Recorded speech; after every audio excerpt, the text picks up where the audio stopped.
How's your work, anak? Hindi ka naman ba nahihirapan? Rinig na boses ni Richelle galing sa ama. I don't know, Dad. Parang hindi ako komportable sa trabaho ko dito sa States eh. Umuwi na lang kaya ako dyan at sa office mo na lang ako magtatrabaho. Aniya, saka napabuntong hininga. Si Richelle Fernandez, nag-iisang anak ng kilalang negosyante at CEO ng Fernandez Corporation. Kilala siya hindi lang sa taglay niyang ganda, kundi sa talino at dedikasyon sa lahat ng kanyang mga ginagawa.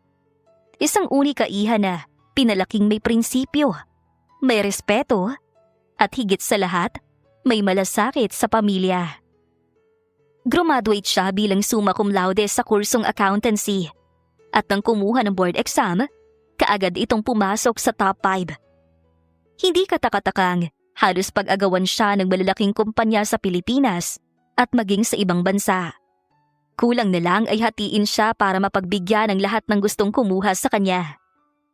Ngunit sa kabila ng lahat ng tagumpay, ng mga papuri at mataas na sahod sa ibang bansa, nanatili pa rin siyang mabait at mapagkumbaba. So, uuwi ka rito sa Pilipinas? Tanong ng kanyang ama sa kabilang linya. Yes, Dad. Tsaka, may pabor din sana akong hihingin sa'yo, Dad. If it's okay. Mahinang sambit ni Richelle sa ama. Ano yun, anak? Aba, may pabor ka nang nalalaman ngayon ah.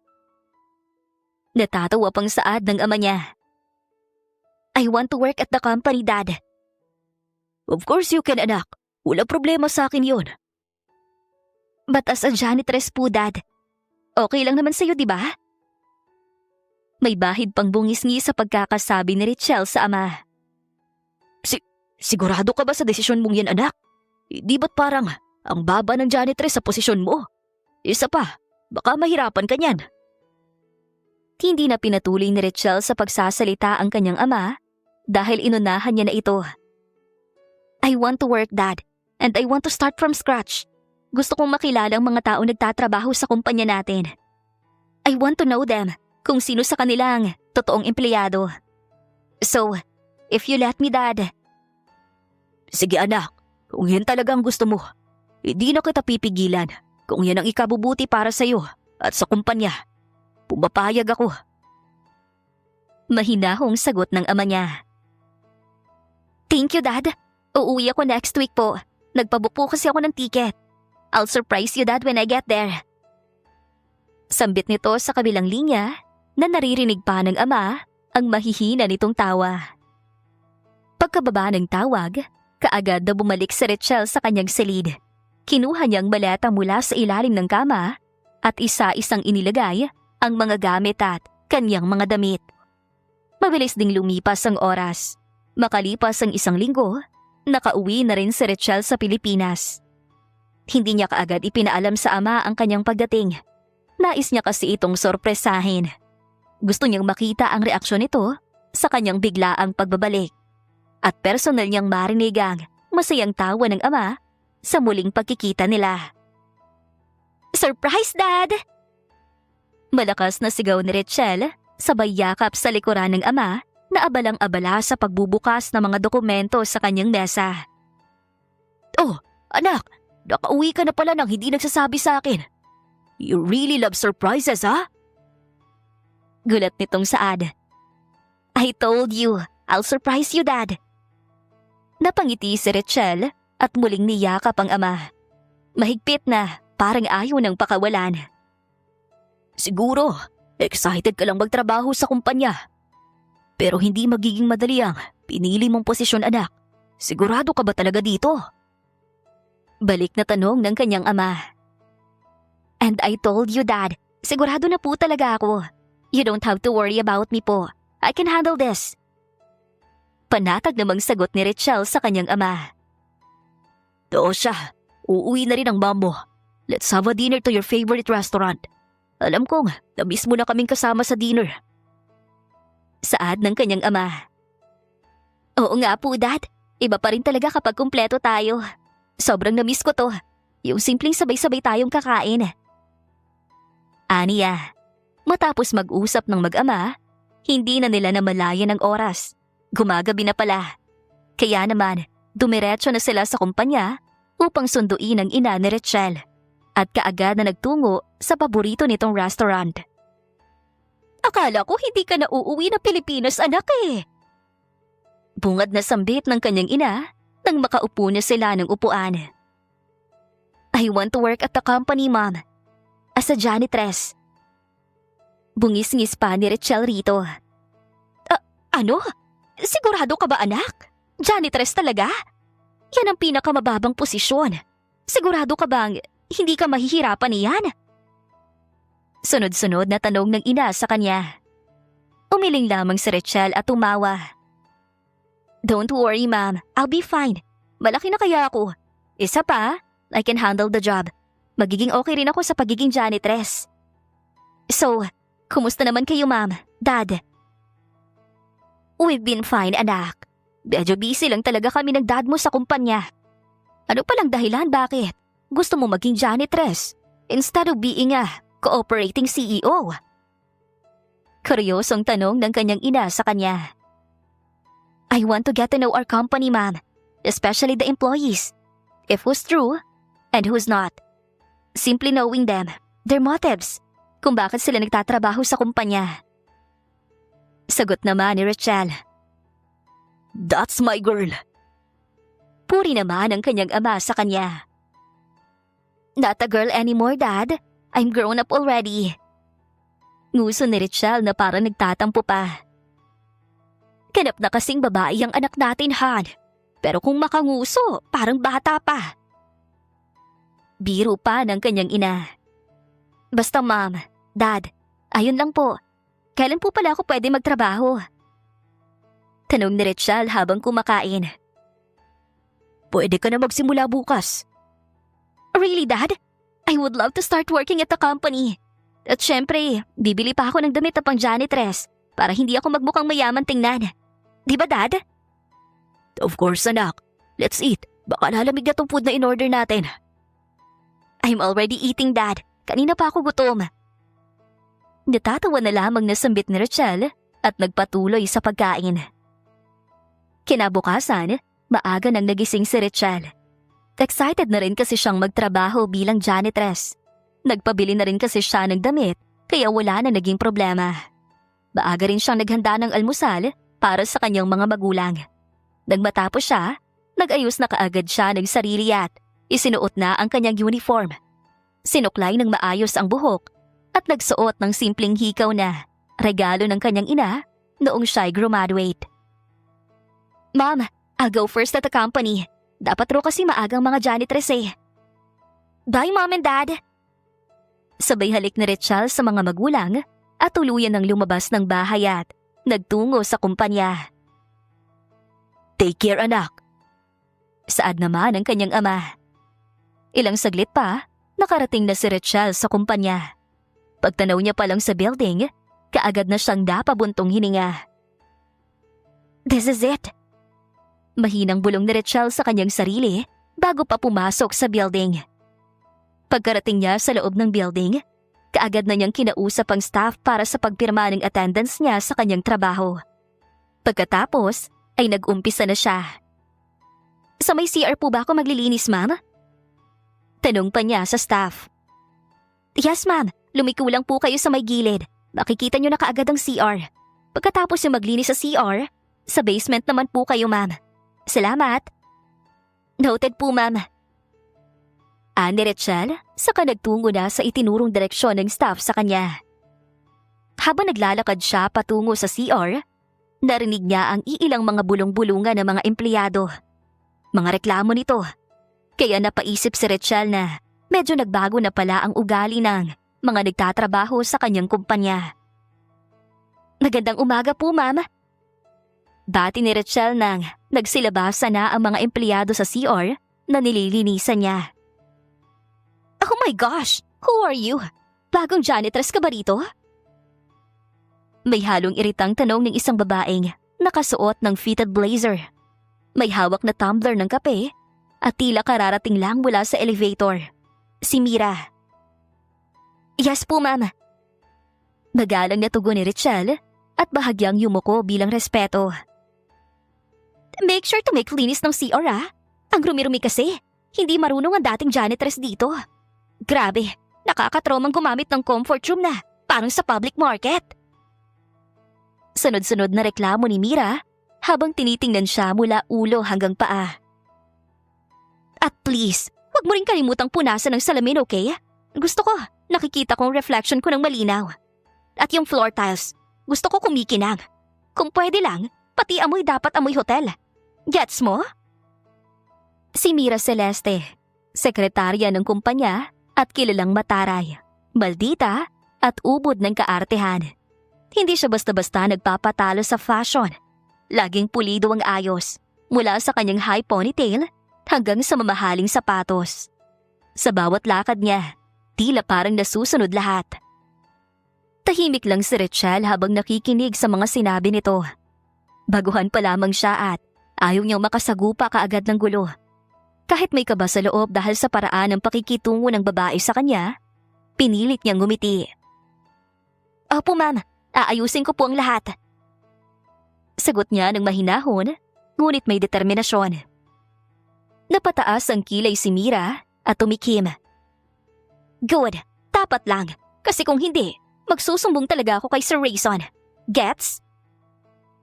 Pagkasabi nito, naglakad na si Mira paalis. Naiwan si Rachel na bahagyang napabuntong hininga. It will be a long way to do this job. Fighting, Rachel?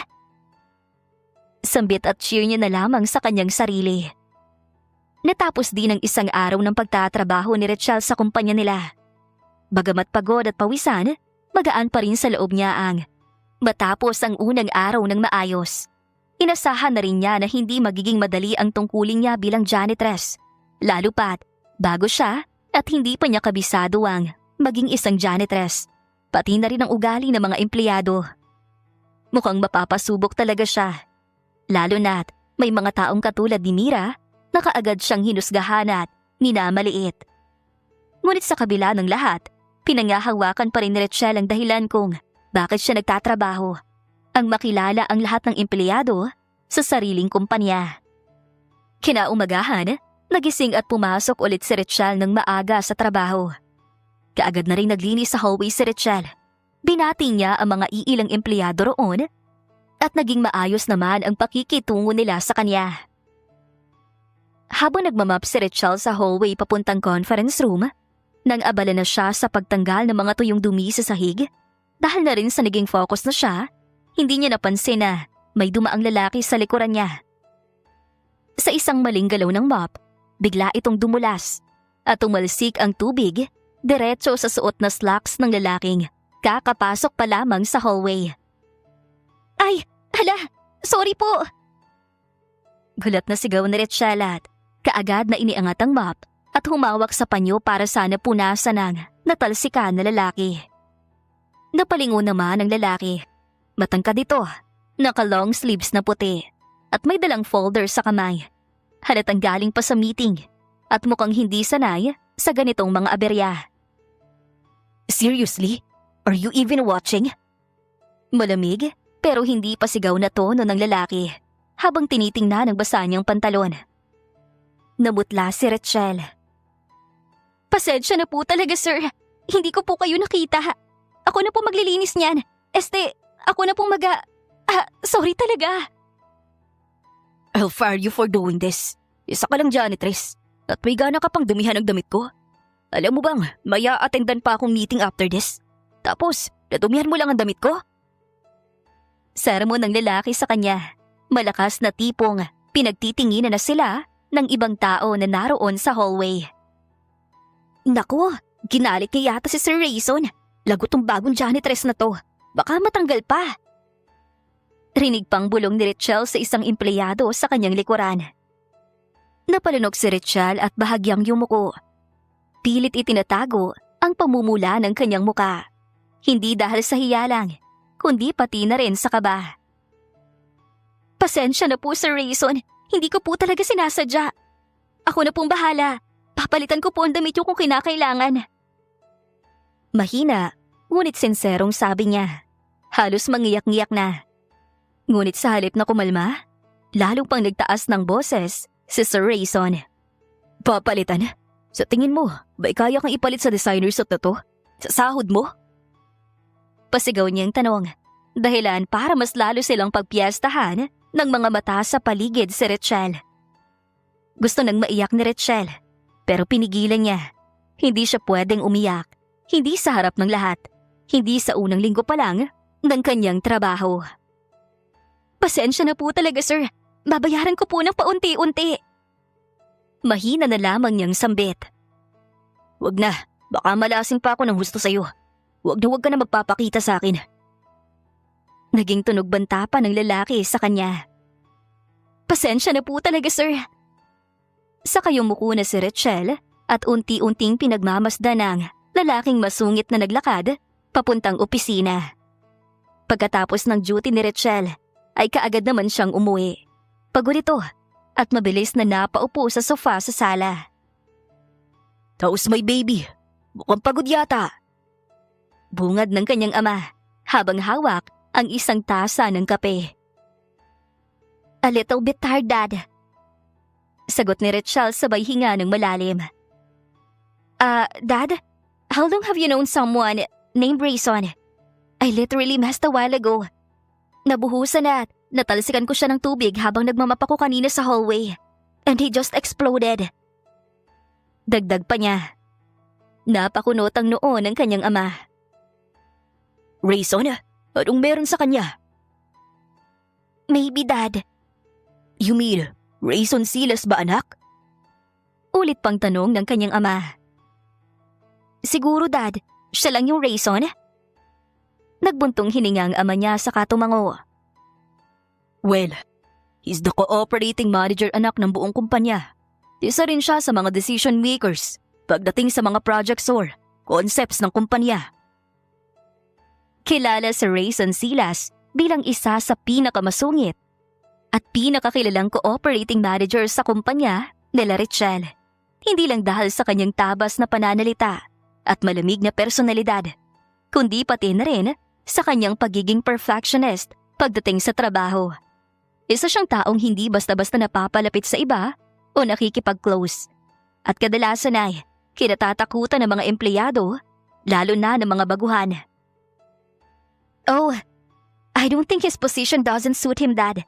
Masungit siya. Mukhang walang pinag-aralan. Sinigaw-sigawan ba naman ako kanina? Pinahiya. Cooperating managers aren't supposed to be like that, right? Mahabang saad pa niya rito. Tahimik na ininom ng kanyang ama ang kape. Saka maingat na tumingin sa anak. Anak, hindi mo alam ang buong kwento ni Rayson. Oo, baka masungit siya sa unang tingin at encounter ninyo. Pero may dahilan kung bakit ganun siya. Napakunot ang noon ni Richelle. Dad, I get it. Baka may pinagdadaanan siya or whatever. Pero hindi naman ibig sabihin nun, may karapatan na siyang maliitin ng ibang tao. Kahit pa janitress lang ako, may respeto pa rin akong deserve, di ba? Well, this is the reason why I need to know every employee's attitude. That's my girl. Magbubunga rin ang goal mo, anak. Hindi lang para sa sarili mo, kundi para sa ikabubuti nating lahat. For now, you have to endure.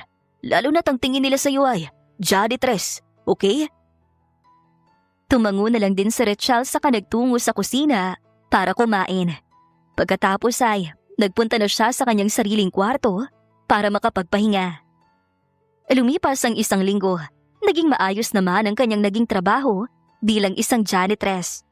Pero habang patagal ng patagal ay unti-unting nagiging komplikado dahil nasa iisang kumpanya lamang ang ginagalawa nila ni Richelle at Rayson. Hoy, janitress, pakilinisan nga tong opisina ko. Mariing utos ni Rayson kay Richelle. Sir, sa hallway at basement po ako naka-assign na maglinis ngayon. Baka kung sundin ko kayo, pagagalitan ako ng boss ko dito. Paumanhing sagot ni Richelle. Well, I am the boss here. Ayaw mong sumunod. Tatanggalin kita rito sa kumpanya. Po? Tatanggalin ka agad? Wala naman po akong ginagawa, sir. If you want this job, sundin mo ako. No. Unless you say please and talk to me with respect. Ganyan po ba ang ugali ng isang boss? You should treat your employees right, di ba? Hindi po kami basahan. Dagdag pang sagot ni Richelle, dahilan para magbulong-bulungan ng ibang empleyado na naroon. Nagpapakadakila ka. Sige, let's see kung hanggang saan ang tapang mo. Kung kakayanin mo ang ipapalinis ko sa'yo. Diing sambit ni Rayson habang pinagtatapo ng iilang mga papel sa sahig kasabay ng mga basura na nasa basurahan. Sir, tama na po. Now, clean all of that.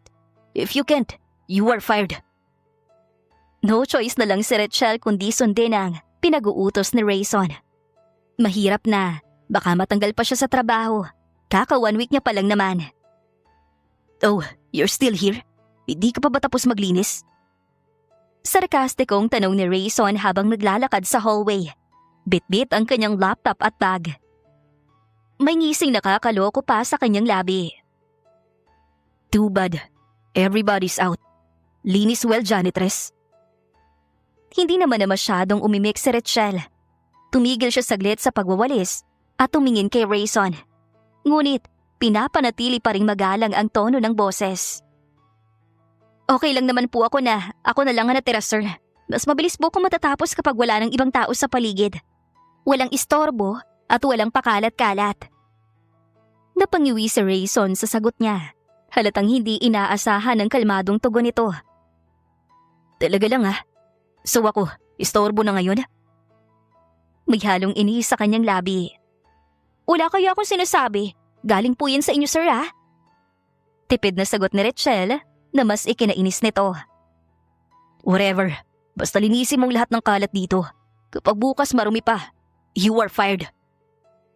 Banta ni Rayson bago ito umalis. Maya-maya pa ay natapos na rin sa wakas ang paglilinis ni Rachel. Umupo muna siya saglit at huminga ng malalim. 1 linggo pa lang ay sobrang pagod na siya. Dagdag pa si Rayson at mga empleyadong nagsusungit sa kanya. Grabe, para kung nagtrabaho ng 1 taon. Pagod na pagod ako, best. Sambit ni Rachel sa kanyang best friend na nasa state, si Jenny. Why? What happened? Surrender ka na ba? I told you, mahirap ang maging janitress. Hindi pa nga natapos ang kaibigan magsalita, inunahan na niya ito kaagad. And I told you, I can do this. It's just, nakakapagod lang, lalo na tang stricto at masungit ng isa mong kasama sa kumpanya. Parang matari at naiinis pang sambit ni Rachel dahilan para mapatawa si Jenny. Nagreklamo ka ba, best? Gusto ko lang i-share. Minsan lang ako magreklamo, di ba? Bungis-ngis pa nito, saka kumuha ng chips na nasa harapan. You're eating chips again? Lagot ka talaga kay tita. Saway ni Jenny sa kanya. Hindi ko mapigil ang sarap ng chips. Hayaan mo na. Matagal na rin kasi nung last ako na kumain nito, right? Ewan ko sa'yo, Rachel. Junk food pa rin yan, no? Please, just this time lang. Promise, hindi na ako kakain ito sa susunod. Boses nitong nagmamakaawa sa kaibigan. Fine, pero ngayon lang yan Rachel, kundi isusumbong kita kay tita. Anyway, bakit ka ba inis na inis dyan sa boss mo? Kiryosong tanong ni Jenny sa kanya. Ayoko sa taong palautos Lumaki ako sa paligid na puno ng respeto. Siya yung tipo ng lalaking walang modo, walang respeto sa kapwa. Ganon, napaka-red flag, best. Hay, sabagay, siguro lahat ng babae ayaw ng ganyan. Gosh, Rachel, huwag ka magpa-stress dyan, okay? Gotta go, best. See you soon there. Ganoon pa rin ang pakikitungo ni Rayson kay Rachel. Utos ito ng utos sa kanya na para bang personal niyang janitress. Bukod pa sa regular na trabaho ni Rachel na maglinis sa hallway at basement, nadagdagan pa ang mga gawain niya. Pagod na siya. Ngunit kahit gaano kabigat ang trabaho, hindi man lang siya nagrereklamo. Napansin ito ni Rayson at hindi niya maiwasang magtaka kung bakit tila tahimik lang si Rachel sa kabila ng lahat. Sir, tapos na po ako maglinis. Pwede po ba akong magpahinga kahit sandali? Mahinang sambit ni Rachel rito. Sigurado ka bang tapos mo na lahat ng pinapalinis ko? How about my office? Taas kilay nitong sambit. Oo sir, sigurado po. Natapos ko na po lahat ng sinabi ninyo. Sagot ni Rachel habang tinititigan ang sahig na malinis at walang kahit anong kalat. Nag-isip sandali ang lalaki. Pagkatapos ay tumingin siya kay Rachel. Masusing pinagmamasdan ang itsura nito. Kung tapos ka na, sige, magpahinga ka na muna. Dagdag pa nitong wika. Are you smiling, sir? Pansin ko pong nakangiti kayo ngayon. Pagtatakang tanong ng dalaga sa kanya. What? Did I smile? Baka guni-guni mo lang yun. Rachel, never in my life nang ngumiti ako. Wala akong dahilan para ngumiti, hindi ba? But I did see you smile. Hindi na natapos sa pagsasalita si Rachel nang biglang mawalan siya ng balanse at natumba sa harapan ng lalaki. Nagulat siya at bago pa man siya makapag-react, tumama ang katawan niya sa harap ng binata. Sinasadya mo ba ito, Miss Rachel? Tanong ng lalaki, medyo seryoso at medyo naiinis. Ha? Hindi! Sagot ni Rachel at mabilis na itinaas ang ulo at sinubukang itama ang sarili. Pero bago pa siya makapagsalita ulit, nadulas ang kanyang sapatos at hindi niya na napigilan ang katawan na ma-out of balance. Sa isang hindi inaasahang pagkakataon, ang kanyang labi ay tumama sa labi ng binata. Anong ginagawa mo? Sinasadya mo to, right? Inis na tanong ng lalaki at mabilis niyang iniwas ang mukha mula sa kanya. I'm so sorry sir, hindi ko po sinasadya. Natatarantang sagot ni Rachel at dahan-dahang tumayo mula sa sahig. Hindi na niya rin napigilan ang pamumula sa kanyang mga pisngi. You did it on purpose. Tell me, do you have a crush on me, ha? Nakangising tanong ni Rayson sa dalaga. Po, sir? Nauutal na tugon ni Rachel at hindi na alam kung matatawa, matatakot, o matutuno na lang ba siya sa hiya. Huwag ka na mag-deny. Nahuli na kita. I know you did it on purpose. Sabihin mo na lang na type mo ko. Bakit kita magugustuhan, sir? Wala kang modo, wala kang puso, at wala kang respeto, kagaya sa isang tulad kong janitress lang. Diin at malakas na sambit ni Rachel. Napatigil si Rayson. Hindi niya inaasahan na sasambulat ang ganitong damdamin mula sa dalaga. Inaamin niya rin na noong una, ganoon nga ang naging trato niya rito. Pero habang tumatagal, unti-unti niyang napansin ang mga bagay na hindi niya nakikita noon. Kapag pinapagalitan niya ito, tatahimik na lang ang dalaga. At wala siyang maririnig mula rito. Pasensya ka na po, sir. Aalis na po muna ako. Mahina niyang singhal. I'm sorry. Sobrang hinang sambit ni Rayson na narinig naman ni Rachel. Parang nanlambot si Rachel nang marinig niya yun mismo mula sa bibig ni Rayson. Ilang saglit pa, lumabas na siya ng tuluyan mula sa opisina nito. Napahawak siya sa kanyang dibdib.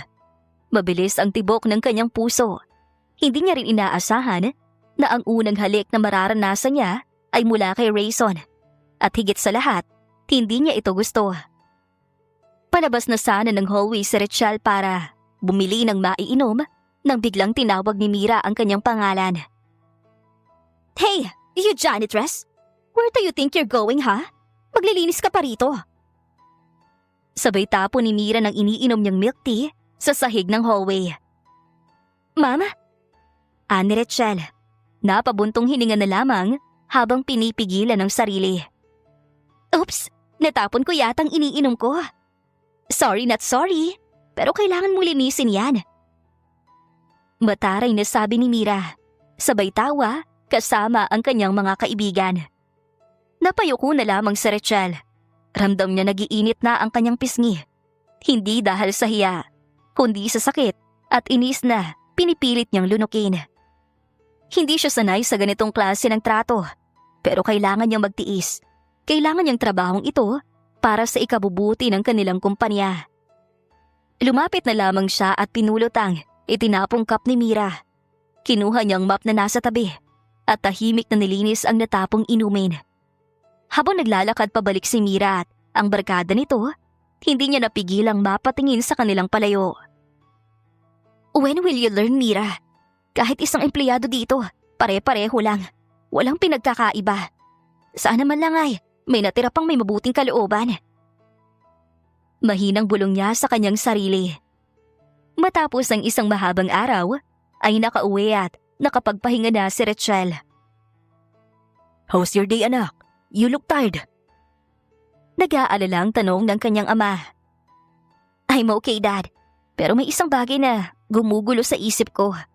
Parang lahat ng empleyado natin sa kumpanya ay pare-parehong ugali. Wala man lang ni isa na mapagkumbaba. Wala rin ako nakikitang may tunay na kabutihan sa kanila. Puro panlalait lang dahil lang may posisyon sila sa trabaho. But that doesn't mean that they can act superior to those who are below them. Lalong-lalo na si Mira at Rayson. Mahabang kwento ni Rachel sa kanyang ama. How about Rayson? Wala bang pinagbago? He's doing good on his job. Baka masungit lang talagang tingin mo sa kanya, anak. I don't know, Dad. Siguro may kaunting improvement naman. Marunong na siyang mag-sorry ngayon, ah.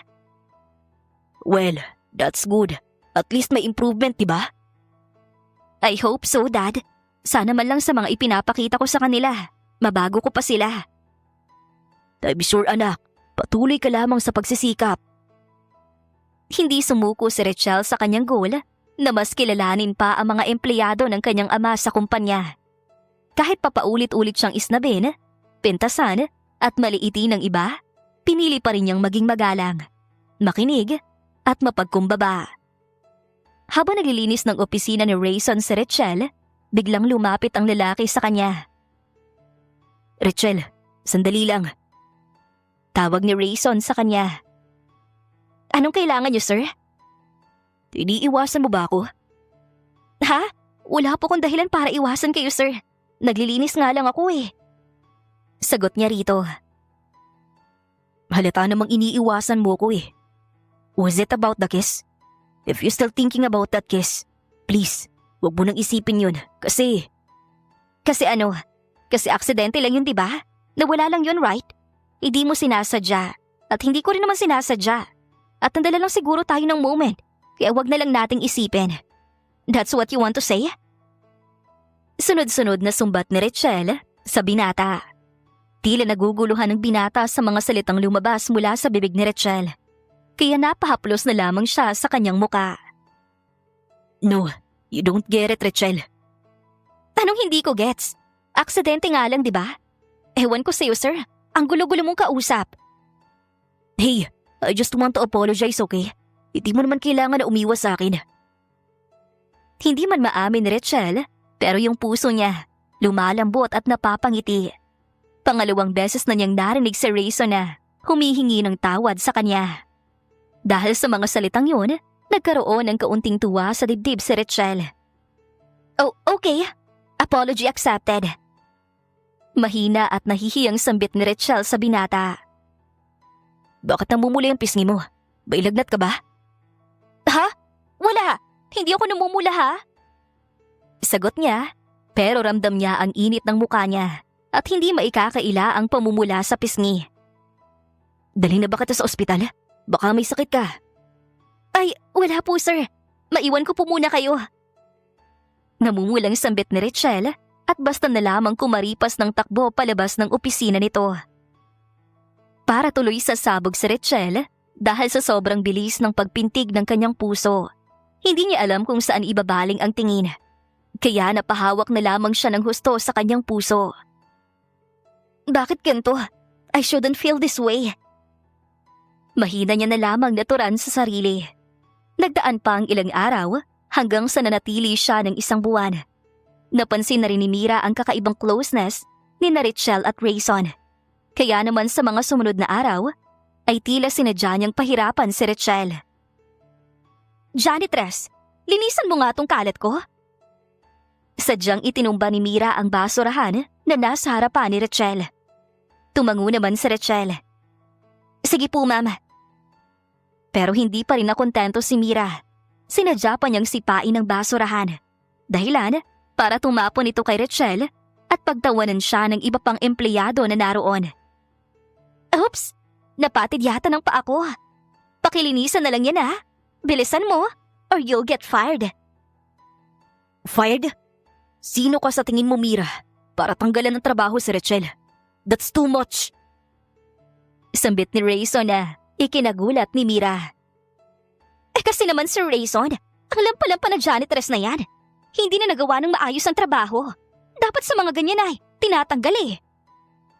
Po, wag naman po ma'am. Mahinang sabat ni Rachel. Shut up! Did I told you to speak?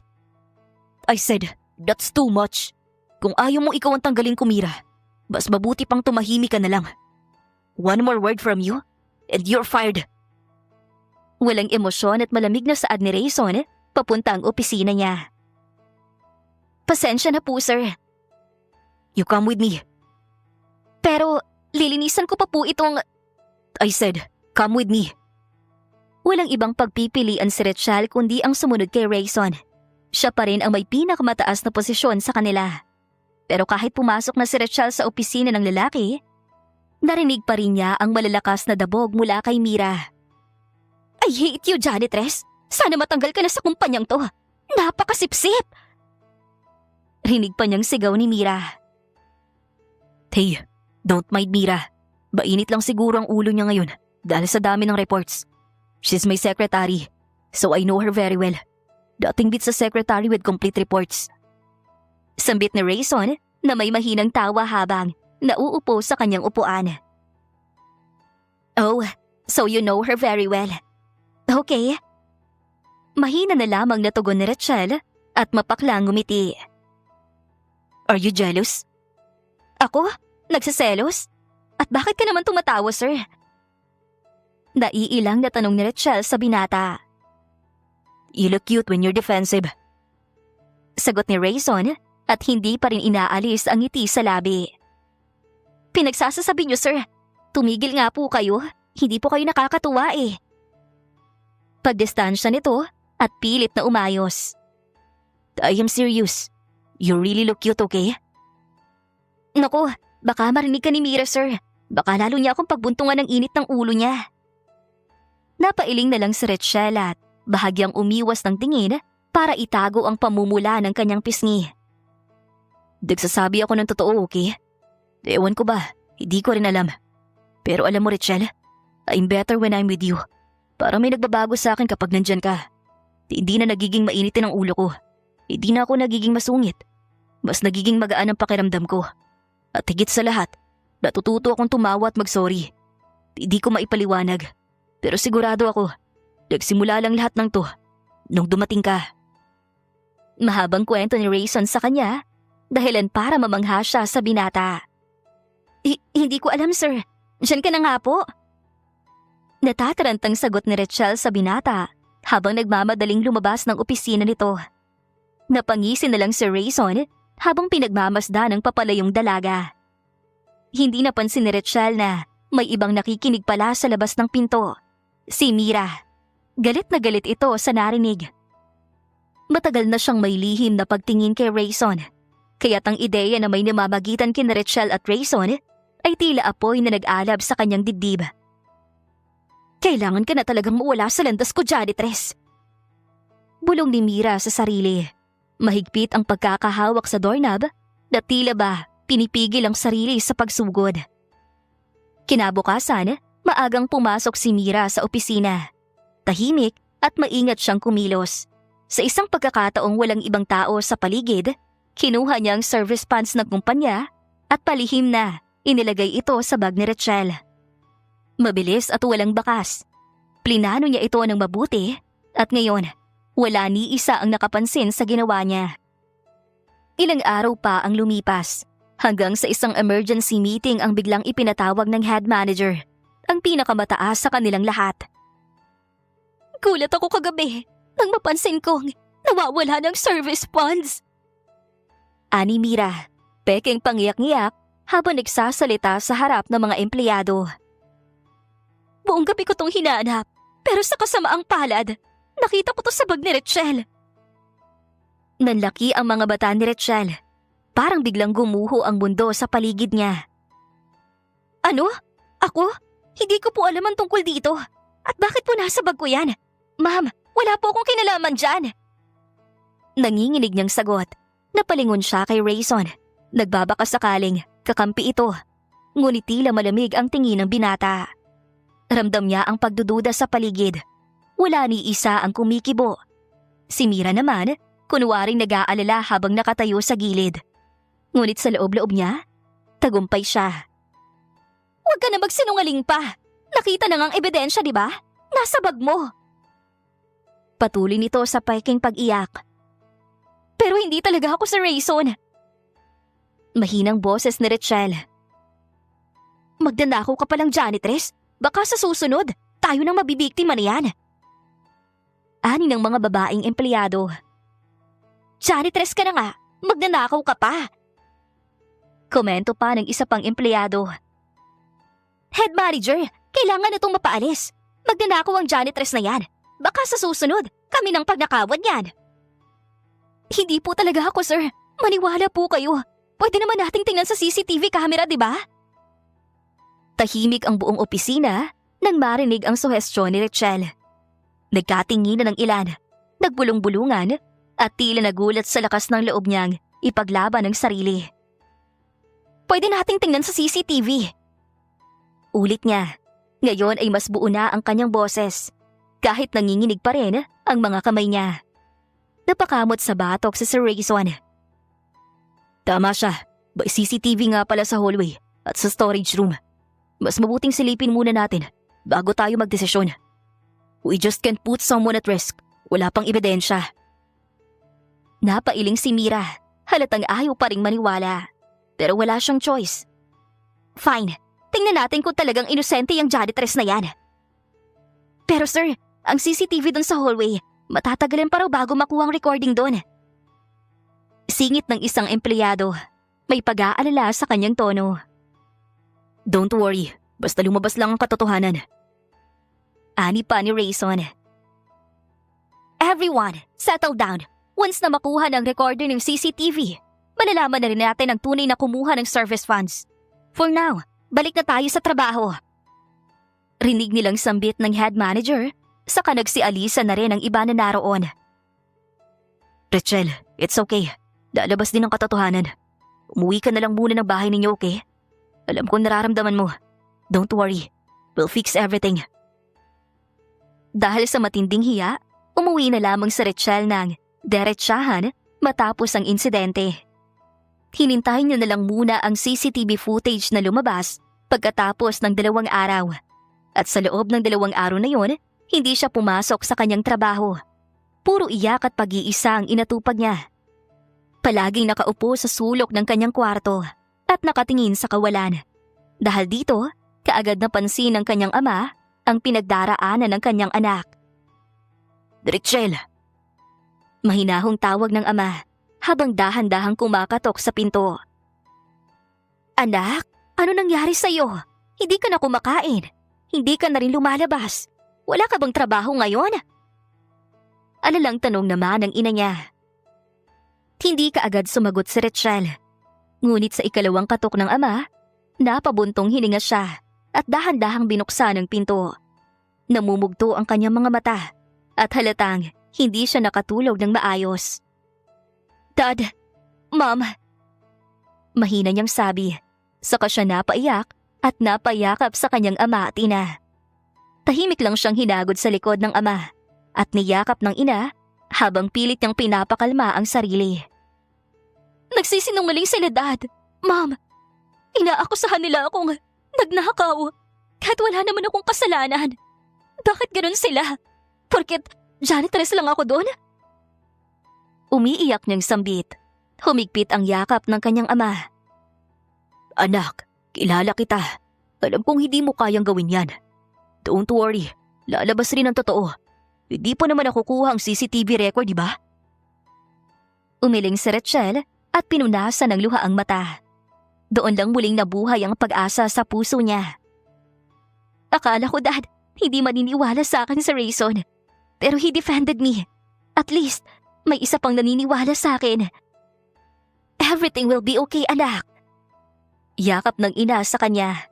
Kinaumagahan, Maagang pinatawag muli ng head manager ang lahat ng empleyado. Di kinalulungkot kong sabihin, pero nahirapan talaga kaming i-retrieve ang CCTV footage sa hallway. Someone must have deleted it. Pabiting sambit ng head manager. You better pack your things, janitress. Alam na naming lahat na ikaw ang nagnakaw nun. Diin pang sambit ni Mira kay Rachel. Kahit pa janitress ako, hindi ko po kailanman magagawang magnakaw. Sinungaling ka. Alam naming ikaw lang makakagawa nun. Singit pa ng isang empleyadong dikit na dikit kay Mira. Makinig muna tayo kay head manager. Hindi pa siya tapos sa pagsasalita. Ani Rayson na kanina pa tahimik. After a day of speculation, Rayson Silas finally retrieved the CCTV footage. Kilala na namin ang tunay na kumuha ng service funds. I thought the CCTV footage was deleted. Ang janitress bang may gawa nun? Hindi ba siya? Nanginginig nitong tanong. Para malaman nating lahat kung sino talaga ang kumuha, why don't you play the CCTV footage, Rayson Silas? Yes, of course, head manager. Sagot ni Rayson rito. Napabuntong hininga na si Rachel. Sa wakas, malalaman na kung sino ang kumuha ng service funds. Si Mira naman ay hindi mapakali. Panay ang kagat sa kanyang mga kuko dahil sa matinding kaba. Nang maisaksak na ni Rayson ang USB at pinatugtog ang CCTV footage, tumambad sa lahat ang katotohanan. Si Mira ang kumuha ng pera. Kitang-kita sa video kung paano niya ito kinuha at palihim na inilagay sa bag ni Rachel. Hindi yan totoo. Edited lang ang CCTV footage na yan. Ikaw janitress ang may kasalanan. Sigaw ni Mira habang nanginginig at halos maiyak na sa harap ng lahat. Napatingin ang lahat kay Mira at nagkaroon na ng bulong-bulungan sa loob ng kumpanya. Baka nga edited lang yung CCTV footage. Sambit pa ng isang empleyadong kanina pa dikit na dikit sa kanya. Ba ibang kopya pa kami ng footage. I know Rachel couldn't do it. And besides, she's... Natigilan na lamang si Rayson sa pagsasalita nang biglang dumating ang ama ni Rachel. My daughter wouldn't do such things. I raised her well. Bas pinili pa niya maging janitress sa sarili niyang kumpanya. Mr. Fernandez, it's a pleasure to meet you. Magalang na bati ng head manager rito. Tatay niya si Mr. Fernandez? Ibig sabihin, siya ang heiress ng kumpanyang to? Mahinang bulong ng babaeng empleyado na kanina pa dumidikit kay Mira. Are you okay? Kanina ka pa tahimik dyan. Tanong ni Rayson kay Rachel. I am more than fine. Thank you. Mr. Fernandez, if I may. Muling nagsalita ang head manager. Ano pong nais niyong gawin kay Mira? Tumitig ang ama ni Rachel kay Mira na ngayon namumutla, nanginginig at hindi makatingin ng diretso. Let the legal department handle it. But make sure she receives proper guidance while facing the consequences. She's still young and maybe she can learn. Malamig, ngunit makatarungan ang boses nito. Napayuko si Mira habang ang ibang empleyado ay nagbubulungan pa rin. Hindi makapaniwala sa mga revelasyon. Samantala si Rachel ay tahimik lamang na nakamasid. Would you still stay here as a janitress? Tanong ni Rayson at bahagyang nakangiti. Nakibit balikat si Rachel, saka tumingin sa paligid. Maybe for a little while. I've learned so much here. Sa simpleng lugar na to, mas nakita ko kung sino talagang totoong empleyado ni Dad. Yung may pusong busilak. There are really people who are worth staying for. Well, wait, you already knew?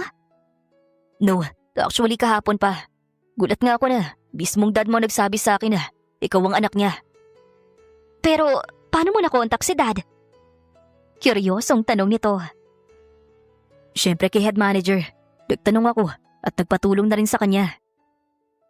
Alam mo Rachel, parang porsigido talaga tong si Rayson sa'yo. Ngisi pa ng head manager. Ha? Napataas na lamang ito ng kilay. Never mind Rachel, grabe ka pala magreklamo sa dad mo ah. Ngisi naman ni Rayson. Dad, you told him? Nakanguso pa niyang sambit at tila nahihiya. It's okay anak, wala namang masama dun. Ang importante, napatunayan na natin. And as for Mira, matatanggal na siya rito sa kumpanya natin. That's the rule. I don't want to file a case. Besides, she's still young. She can reflect on it. I'm so sorry, Richelle. Hindi ko alam kung anong pumasok sa isip ko. I was consumed with anger. And I am really sorry. Mahina na sambit ni Mira habang pinipigilan ang pag-iyak. You're forgiven, Mira. But the consequences, si Dad na nagbigay nun. Please reflect on it. I will, and thank you for considering me. Sambit ni Mira. So now, that everything is settled, gusto kong ipakilala sa inyong lahat ang nag-iisang anak ko, nag-iisang eres ng kumpanya ko, Richelle Fernandez. Nagulat ang iilang empleyado na naroon. May iilan ding bulungan at may mga napanganga. Si Richelle na nakasuot pa rin ang uniforme ng janitress ay tumayo sa harap, dala ang kakaibang ngiti sa sarili. Magtataka siguro kayo kung bakit ako nagpakilalang isang janitress sa loob ng iilang linggo. Panimula niya. Huminga siya ng malalim at ngumiti. Ginawa ko to, hindi para manlinlang. Ginawa ko to para malaman ang totoong kalagayan ng kumpanya. Gusto kong maranasan kung paano tratuhin ang mga ordinaryong empleyado. Gusto kong malaman kung sino ang totoo at sino ang nagkukunwari. At higit sa lahat, gusto kong matutunan kung paano maging isang mabuting empleyado. Hindi lang dahil sa apelido ko, kundi dahil alam ko kung anong pinagdadaanan ng bawat isa sa inyo. Mahabang dagdag ni Richelle na nagpahanga sa ibang naroroon. Tumahimik ang buong lugar. Wala ni isang kumibo hanggang sa may isa sa mga janitor ang pumalakpak. Sinunda ng isa pa hanggang sa buong lugar ay nagbigay ng masigabong palakpakan. Ngumiti si Richelle. Maraming salamat po sa inyo. Mas nakilala ko po ang lahat dito. Hindi lang bilang mga empleyado, kundi bilang mga taong may puso at malasakit sa trabaho. Sa loob ng iilang buwan, marami ako natutunan. Hindi lang tungkol sa negosyo, kundi sa totoong halaga ng respeto at pagkakapantay-pantay. Now that my daughter is finally ready, she will be the newest vice president ng kumpanya. Pero huwag kayong mag-alala. Hindi siya yung tipo ng boss na hindi marunong makinig. Napatunayan niya na yan. Ani ng kanyang ama na kanina pa hindi mawala-wala ang ngiti sa labi. You really are special. I didn't expect it from you. You're different. Mahinang bulong pa ni Rayson sa dalaga na nagpangiti lalo sa kanya. Ako pa rin naman to ang magandang janitress. Makalipas ang isang linggo, opisyal na talagang nagtatrabaho si Richelle bilang vice president ng kumpanya. Iba ang presensyang dala niya. Simple, pero may dating. Hindi siya nakasuot ng mamahaling alahas o pang-designer na damit. Pero sa pagpasok niya pa lang sa opisina, ay makikita talagang may tiwala at respeto ang mga empleyado sa kanya. Hindi rin siya kaagad dumiretso sa executive office. Sa halip, ay pinili niyang mag-ikot na muna sa bawat departamento, kinamusta ang mga empleyado at nakipagkwentuhan tungkol sa kanilang mga trabaho. Ma'am Richelle, hindi po ba dapat nasa office niyo na po kayo? Tanong ng isang supervisor at litong-lito kung bakit si Richelle ay nasa departamento nila. Tumutulong mag-ayos ng dokumento. Ngumiti lang si Richelle. Mas gusto ko pong makita muna ang kalagayan dito sa baba bago ako umupo sa opisina ko. Doon lalong humanga sa kanya ang mga empleyado. Hindi lamang siya ang tipikal na boss na namumuno mula sa loob ng opisina niya. Siya yung tipo na handang marumihan ng kamay, makinig at umunawa. Maya-maya ay nagpunta na rin siya sa pantry at nakikipagkwentuhan sa iilang staff. Doon niya rin nakita si Rayson na abalang inaasikaso ang iilang mga bagay. Richelle, Ma'am Richelle, bakit naparito ka? You're supposed to be in your office. Pagtatakang tanong nito sa dalaga. Well, gusto ko munang libutin ang lahat bago pumasok ng opisina. Pwede ba kitang imbitahan mamaya for dinner? Lumapit si Rayson at mahina niyang sambit sa dalaga. Napatingin si Rachel kay Rayson, bahagyang nagulat sa alok nito. Ikaw anong meron? Pero sige, why not? Saan mo ba ako balak i-treat ng dinner? Pabirong tugon ni Rachel habang pinipigilang ngumiti. Napangiti si Rayson, halatang natuwa sa sagot ng dalaga. May alam akong quiet na resto sa may Baywalk. Masarap ang pagkain nila at maganda din ang view doon. Sige, basta masarap ang pagkain, walang problema. Sabay ngiting muling ni Rachel. Natuwa si Rayson. Deal, I'll pick you up after work. Tumango si Rachel bago muling tumingin sa paligid ng pantry at biglang napangisi.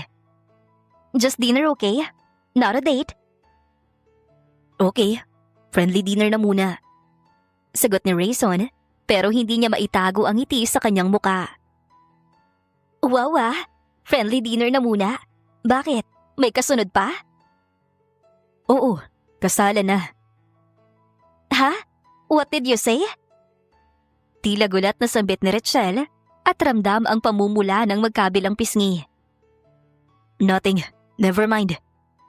Nagkailangan pa ang dalawa, kaya pareho silang nagsibalikan sa kanilang mga trabaho. Muling inasikaso ni Rayson ang naiwan niyang gawain, samantalang nagtungo naman sa opisina si Rachel upang ipagpatuloy ang kanyang mga tungkulin. Mabilis lang din ang oras. Gumabi na, kaya naman nagpaalam na si Rachel sa kanyang ama. Dad, Mom, I'll be out for dinner na po muna.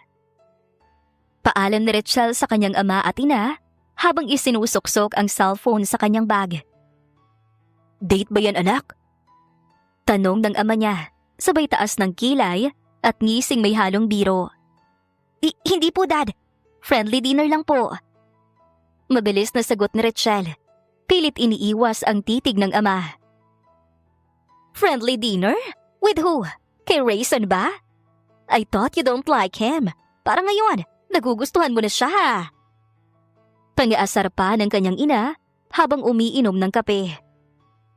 No, Mom. I never said I don't like him. It's just, nung una, nakakainis siya.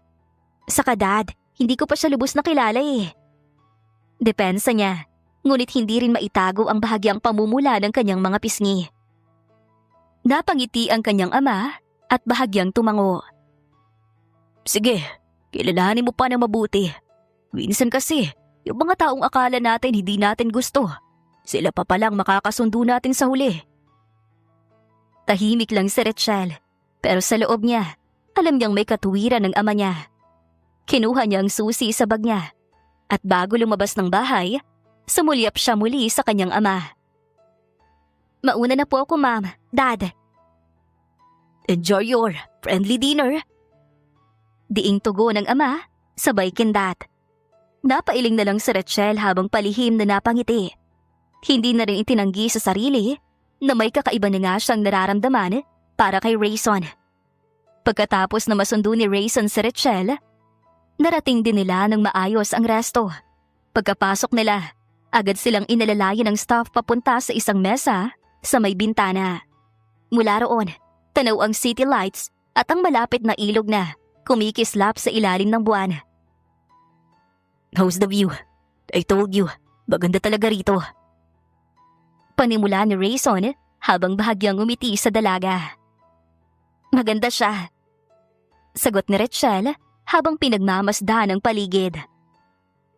I prefer it. Malamig sa mata ang design. Calm and classy. Good choice, ha? Siyempre, dapat special ang lugar dahil kasama kita. Biro ni Rayson, sabay kindat. Napailing na lang si Rachel, pero hindi napigilang umiti. Order na tayo? Gutom na rin talaga ako eh. Tumango si Rayson at tinawag ang waiter. Pagkatapos makapag-order, nagsimula silang magkwentuhan. Mula sa trabaho ni Rachel hanggang sa mga nakakatawang karanasan ni Rayson noong una siyang pumasok sa kumpanya. Habang tumatagal ang gabi, unti-unting naging mas magaan ang kanilang naging usapan. Puno ng tawanan, masasayang alaala at ilang saglit ng tahimik na pagtinginan. Pagkatapos nilang kumain, nagkaroon ng maikling katahimikan. Medyo naging seryoso ang tingin ni Rayson kay Richelle. Richelle. Mahinahon niyang simula. Tugon ng dalaga habang iniinom ang natitirang juice sa kanyang baso. May gusto sana kong sabihin sa'yo. Matagal ko na tong iniisip. Napatingin si Richelle. Bahagyang nagulat sa tono ni Rayson. Okay, ano yon? Huminga ng malalim si Rayson. Matagal na kitang gusto. Hindi ko alam kung kailan nagsimula. Pero sigurado ko ngayon. Gusto ko lang malaman mo na I'm falling for you. Not with your looks, but with your whole personality. Dahil ikaw yan. Napatingin si Richelle kay Rayson. Tila hindi kaagad nakapagsalita. Hawak pa rin niya ang baso, pero hindi na muling naiinom. Ilang segundo rin siyang natahimik bago siya bahagyang ngumiti. Rayson, alam mo, hindi ko to ini-expect. Mahina niyang bungad. Nagbaba ng tingin si Rayson at biglang kinabahan. Sorry kung nabigla kita. Wala naman akong inaasahan. Gusto ko lang ding maging totoo sa'yo. Na-appreciate ko yan, Rayson.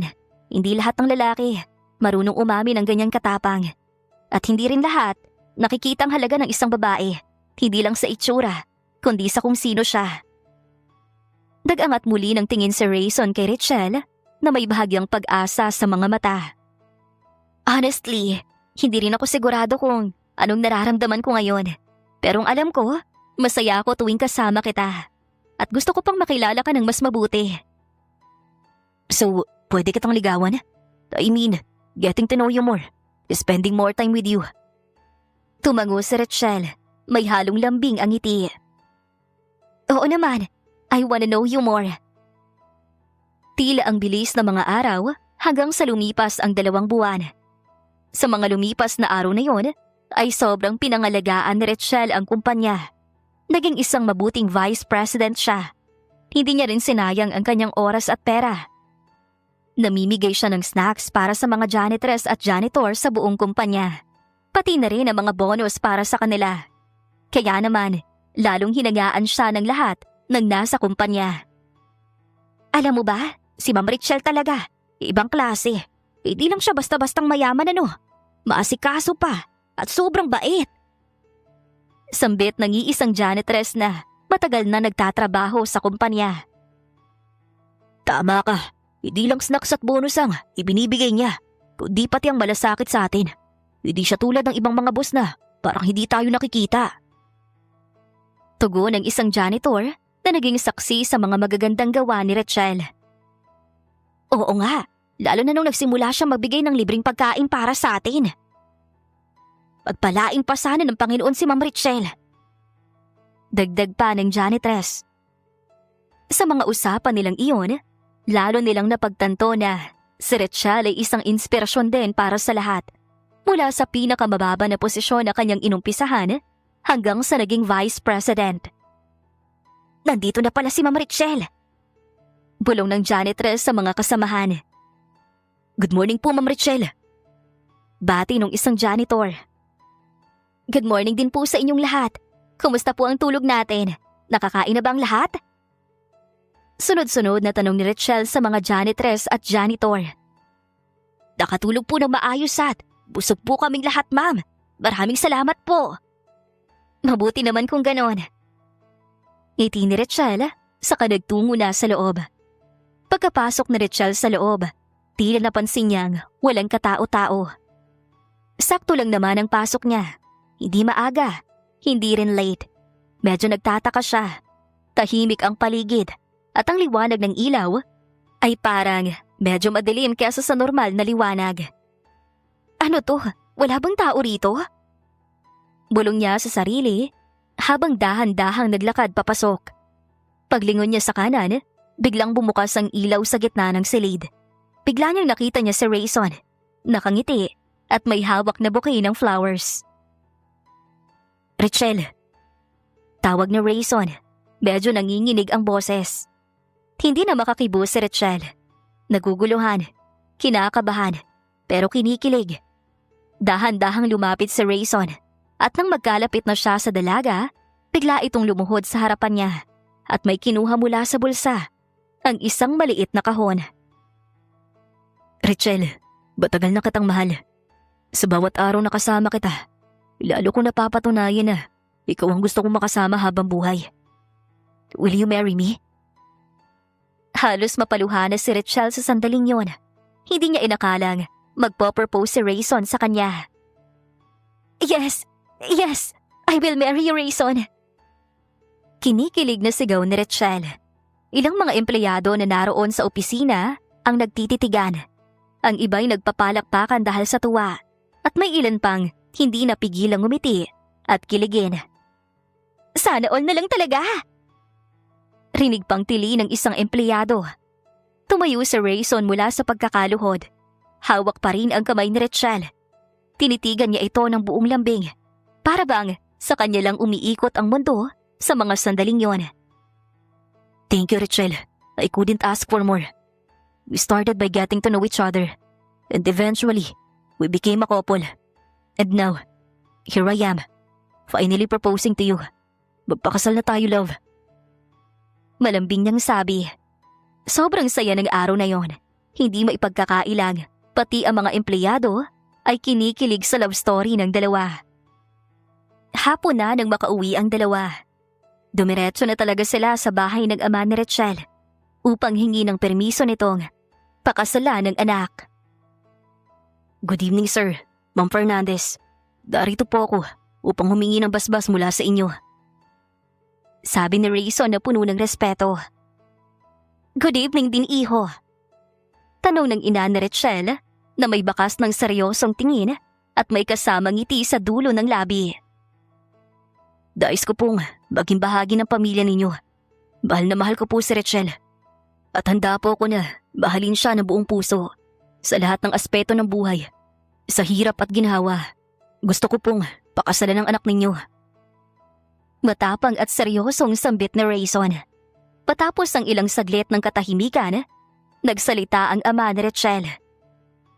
Alam mo, Rayson, hindi madaling magtiwala. Pero nakita ko ang pagmamahal na ipinapakita mo kay Richelle. Ang pagiging mabuti mo sa anak ko, hindi mo siya pinabayaan. Kung siyang pipiliin ang puso mo, wala akong karapatan upang maging hadlang sa pag-iibigan ninyo. So you mean, pumapayag kayo? Mom and Dad? Thank you po! Malakas na sigaw ni Richelle at niyakap ang ama at ina dahil sa sobrang tuwa. Yes, anak. Kailan na balak niyong kasal? Magplano na kayo dyan. Dahil pumayag na ako. How about your parents, iho? They already knew. Dad. Ani Rayson rito. Aba, advance ka, iho. Sige, you call me dad from now on. Natutuwa pang saad ng ama ni Richelle. Malugod namang tinanggap ng bawat pamilya ang isa't isa. Napagkasunduan na rin na sa susunod na buwan na ang kasalan ng dalawa. Alam mo, mahal, hindi ako makapaniwala na ikaw ang taong nakalaan para sa akin. Biruin mo, sinusungitan mo lang ako noon tapos ngayon, pakakasalan mo na ako.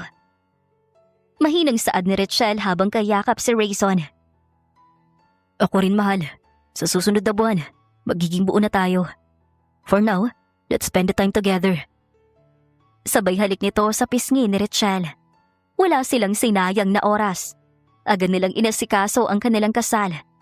Sila na rin mismo ang gumawa ng invitation cards dahil gusto ni Richelle na maging personal at espesyal ang bawat isa.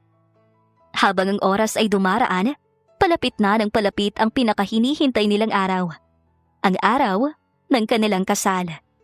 Sabik na ang lahat, ang pamilya, mga kaibigan, at higit sa lahat, sina Richelle at Rayson na araw-araw ay binibilang ang natitirang araw na parang mga batang nag-aabang ng napaka-importanting okasyon.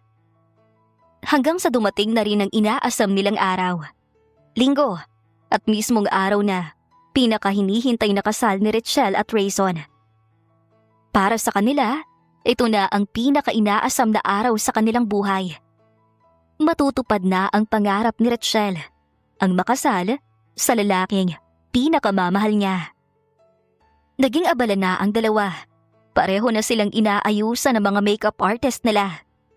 May iilang mga guest na rin ang dumating, kaya naman inasikaso na nila yon. Ilang saglit pa, nagsidatingan na ang iilan pang mga bisita, sponsors at mga close relative and friends. Handang-handa na talaga ang lahat. Kumbaga, ready na. Nandiyan na rin ang pari na magkakasal sa kanilang dalawa. Maya-maya pa, nag-umpisa na ang seremonya ng pari. Rayson, tatanggapin mo ba si Richelle bilang iyong asawa na mamahalin, igagalang at aalagaan habang buhay? Sa hirap at ginhawa, sa lungkot at ligaya, hanggang kamatayan. Sambit ng pari kay Rayson. Napangiti si Rayson kay Richelle na punong-puno ng pagmamahal. Yes, I do, Father. Araw-araw, habang ako'y nabubuhay. Malugod nitong sagot. Ikaw naman, Richelle. Tinatanggap mo ba si Rayson bilang iyong asawa na mamahalin, igagalang at aalagaan habang buhay, sa hirap at ginhawa, sa lungkot at ligaya, hanggang kamatayan? Yes, I do, Father. Buong puso, buong buhay. Napangiti si Richelle at hindi na napigilang mapaluha pa. Sa ngalan ng simbahan, ng inyong mga pamilya at kaibigan, at higit sa lahat, ng Diyos na ating tagapagbuklod, dinideklara ko kayong mag-asawa. Rayson, maaari mo nang halikan ng iyong asawa. Masayang saad ng tari, saka hinalikan na ni Rayson ang kanyang asawa. Mas napuno ang buong venue ng mga palakpakan at halakhak mula sa mga bisita, habang si Rayson ay dahan-dahang humawak sa pisngi ni Richelle at hinalikan itong muli ng may paggalang, pagmamahal at pangakong panghabang buhay. Naging isa at buo na silang dalawa. Congratulations, Best! Ikaw hindi ko akalaing yung nirereklamo mo sa akin ang makakatuluyan mo. I'm so happy for you. Bati ni Jenny na kanyang maid of honor. I didn't expected it, Best. Malakas na saad naman ni Richelle rito. Pero masaya talaga ako sa'yo. Sana ako nung susunod na ikakasal. Oo naman, ikaw na. Ma'am, picturean ko muna kayo mag-asawa. Singit ng cameraman at sinenyasan sila para kunan ng litrato. Sige na, papicture na kayo. Moment nyo yan, kaya go lang. Masayang sambit ni Jenny sa kanya. Mahal, picture na muna tayo. Habang kinukunan na silang mag-asawa ng mga litrato, bumulong si Rayson sa tenga ng kanyang asawa. Mahal na mahal kita, Richelle Fernandez Silas. Wala na akong mahihiling pa. Napangiti si Richelle, at sa bawat salitang yon ni Rayson, pakiramdam niya ay mas tumibay pa ang kanyang pagmamahal rito. Tumagilid siya upang makita ang mga mata ni Rayson at saka malumanay na nagsalita. At mahal na mahal rin kita. Gusto ko lang na magkasama tayo habang buhay. Laging magkasama. Sa hirap at sa ginhawa. Ngumiti naman si Rayson. Tinanguan siya ng buo ang puso. Hindi ko kayang mawala ka, Richelle. Ikaw na ang pinakamagandang nangyari sa buhay ko. Bubuuhin natin ang isang pamilya na punong-puno ng pagmamahal. O mga anak, sama naman kami. Birong singit ng ama ni Richelle, kaya natawa na rin ang mga magulang ni Rayson. Tumawa si Richelle at hinawakan ng kamay ng kanyang ama. Tara po, picture po tayong lahat. Wala nang mas isasaya pa ang nangyaring kasalan na yon. Ang bawat sandali ay puno ng saya, mula sa mga kwentuhan ng mga magulang, mga tawanan ng mga kaibigan, at sa pag-iibigan nila Richelle at Rayson. Makalipas ang isang taon, biniyayaan din sina Richelle at Rayson ng isang munting anghel. Sa pagdating ng panganay nila, tila napuno ng ligaya at bagong pag-asa ang kanilang tahanan. Happy first birthday, baby Ashrel! Bati ni Richelle sa kanyang panganay na ngayon nag-isang taon na. Masiglang pumalakpak si Ashrel habang pinapalibutan ng mga makukulay na lobo at mga kamag-anak na puno ng ngiti ang mga muka. Nandoon ang buong pamilya, mga lolo't lola, tito't tita at mga pinsan. Lahat ay sabik na makisalo sa selebrasyon ng unang taon ng kanilang munting prinsesa. Habang abala ang lahat sa kainan at kasiyahan, nagpunta na kaagad sa gitna si Rachel para sa kanyang sasabihin na sorpresa. Tahimik na naghihintay ang lahat, sabik na marinig ang kanyang sasabihin, lalong-lalo na ang kanyang asawa na si Rayson. Salamat po sa inyong pagdalo. Panimula niya. Masayang-masaya po kami ni Rayson sa pagdiriwang ng unang kaarawan ng aming panganay na si Ashrel. At ngayong espesyal na araw, nais ko ring ibahagi ang isa pang magandang balita. Buntis po ako ulit. Magkakaapo na naman kayo. Masayang pag-aanunsyo ni Rachel. Napuno ng hiyawan at palakpakan ng silid. Muling lumapit si Rayson at niyakap si Rachel ng mahigpit. Magkakaroon na kami ng bagong baby. Sana lalaki naman. Thank you, love. Halos mangiyak-ngiyak na sambit ni Rayson sa asawa. Lumapit ang mga magulang ni Rayson at ama ni Rachel at niyakap sila ng mahigpit. Magandang balita nga yan, anak. Mas lalong magiging masaya ang buong taon natin. Opo, ma'am. Dad, sobrang thankful po talaga ako. Thank you talaga, love. Ikaw naman, Ashrel, magiging ate ka na. Bulong ni Rachel kay Ashrel habang hinahalikan ito sa noo. Thank you for giving me this special gift, love. Sobrang saya ko na. I can't believe that we're going to be a big family now. I love you so much. Mahal na mahal rin kita, love. Sambit ni Rachel at hinalikan ng asawa. Ang pag-ibig talaga ay hindi nababase sa kung anong estado ng buhay. Hindi ito nasusukat sa dami ng pera sa bulsa, sa laki ng bahay, sa trabaho ng buhay, o sa kinang ng mga yaman. Ito'y nakikita sa paraan ng pag-aalaga, sa mga simpleng sakripisyo, at sa tahimik na pangakong sabay niyong haharapin ang kahit anong unos. Patunay lamang ang kwento nila Rachel at Rayson na hindi lamang nasusukat sa pagiging janitreso, CEO ka pa man, kundi ang pag-ibig ay malaya at purong-puro. Wakas. Shoutout nga po pala kay Gloria Escobar from Cagayan Valley, Virginia Pascua, Rain Cañete ng Saudi Arabia, Angeline Gumban from Iloilo City, at Mixki Orcala from Saudi Riyadh. Maraming salamat po.